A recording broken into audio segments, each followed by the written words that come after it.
आज दुनिया में जो हालात हैं, वो देखकर ये कहा जा सकता है कि इस्लाम के ताल्लुक से बदगुमानियाँ फैलाई जा रही हैं। इस्लाम को बदनाम करने की कोशिश की जा रही है। लेकिन हमें घबरा करके, परेशान होकर के, जज़्बात में आकर के कोई कदम नहीं उठाना चाहिए, बल्कि सब्र का मुज़ाहरा करना चाहिए और हिकमत से काम लेने की ज़रूरत है।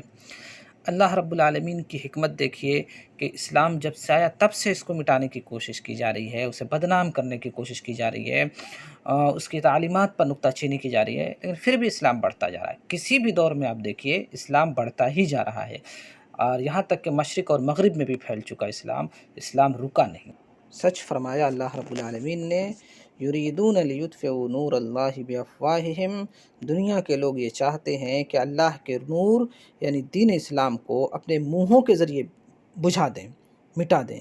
मुँह के ज़रिए मिटाने का मतलब ये है कि उसके खिलाफ़ प्रोपेगेंडा करके, उसके खिलाफ़ अफ़वाहें फैला करके, उसकी तालीमात के अंदर कमियाँ निकाल कर उसे मिटा दें। लेकिन अल्लाह रब्बुल आलमीन फरमाता है, वल्लाहु मुतिम्मु नूरिही, और अल्लाह रब्बुल आलमीन अपने नूर, अपने दीन को दुनिया के अंदर फैला करके रहेगा, वलौ करिहल काफ़िरून, चाहे इस्लाम के ना मानने वालों को ये बात नागवार गुज़रे, अच्छी ना लगे, लेकिन अल्लाह रब्बुल आलमीन अपने दीन को दुनिया के अंदर पूरा करके रहेगा।